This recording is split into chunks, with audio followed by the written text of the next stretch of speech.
guys! Good afternoon everyone! Good afternoon! Meron kasing maganda ang loob na nag-share ng kanyang blessings. Kumbaga, alam niyo naman guys na mahal ang bigas ngayon, di ba? Sa kakapanood ko sa kanyang mga vlogs, may mga natutunan ako at may blessing na dumating sa buhay ko dahil doon. Alam niyo po ba na meron siyang shinare sa lahat ng tao na nakakakita sa kanya, nakakakilala sa kanya. Galing kasi siya sa isang lugar nila na doon yung rice mura lang. So nagdala siya guys at pinamamahagi niya yun guys sa lahat kung sino yung gustong bumili sa ganun lang na halaga ng presyo. Sobrang mababa lang talaga guys compare dito sa atin. So masarap pa siya na rice. So ma-meet ko na siya and dahil lang sa bigas, alam mo yung bigas ang pinaka-importante sa lahat maliban sa tubig. So sa water, si rice, yun kasi kailangan niya ng basic need ng tao. So blessing talaga siya guys. Where are you guys? Hi, Achi.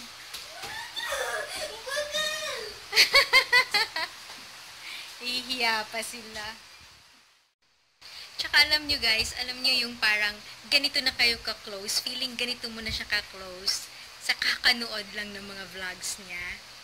Nako guys, pag napanood niyo yung vlogs niya, ang dami-dami niyong matututunan sa kanya. Mahahawa kayo sa kanyang pagiging masayahin. Kasi dati hindi talaga ako masayahin. Talagang nakamukmuk lang ako sa isang tabi, tapos hindi nakikipag-usap. Ay, nako, ayun, ganon. Pero ngayon, kaya ko nang ngumiti. Yun, nakita ko kasi sobrang hindi pala mahirap maging masaya.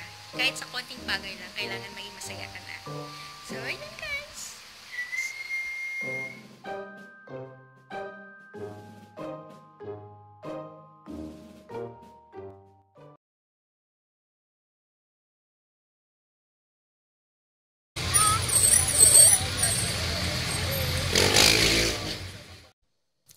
Hi guys! Good evening guys.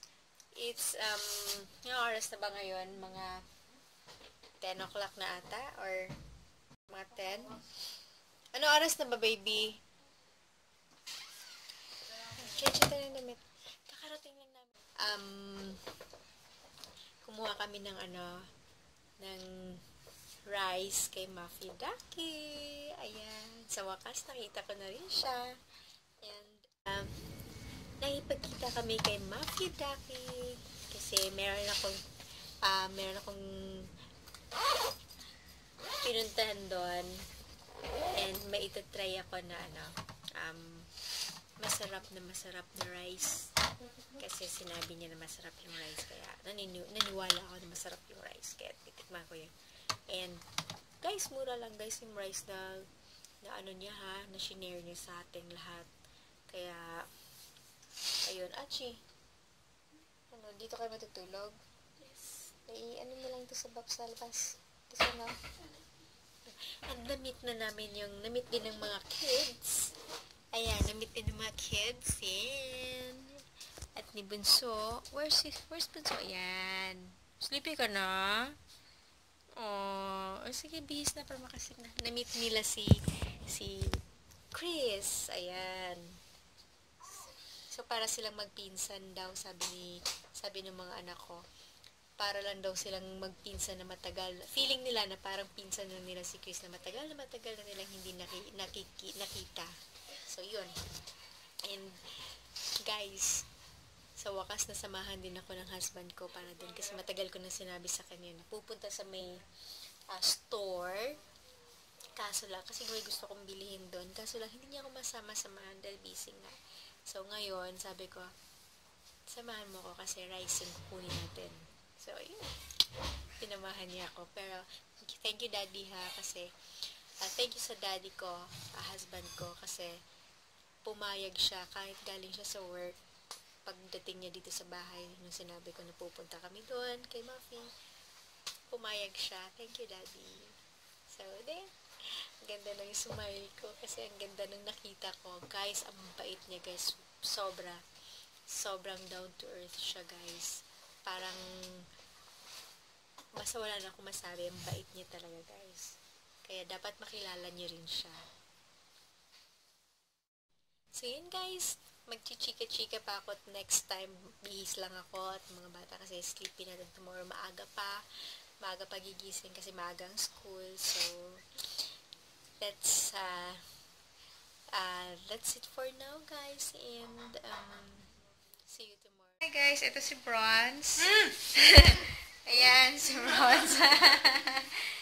Oh, ayan, naglaro sila ni Chris kanina kaagad dun sa car. Yay! And si Achi. Yun, nagutom sila. Actually, pati ako nagutom ako dun sa sa traffic kasi kami, guys. At ano ba yan, baby? Masarap. So, ito guys, pagpasok kasi dito sa amin, meron kasing, parang footlong, anong tawag dito? Footlong, no, baby? Oo, footlong from Bonita Burgers. Masarap ito guys. Maanghang kasi yung niya. Maanghang yung, maanghang yung kanyang, ayan, yung hotdog niya dun sa loob, maanghang.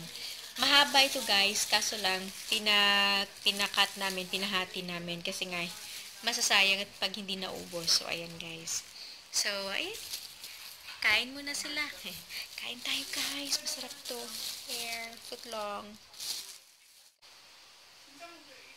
Pwede naman siguro kumain ng no? Hindi, isa lang eh. Pwede ka matulog kahit isa lang. Daddy. No? De. Hindi ka naman masama. Nag-sleepy ka na.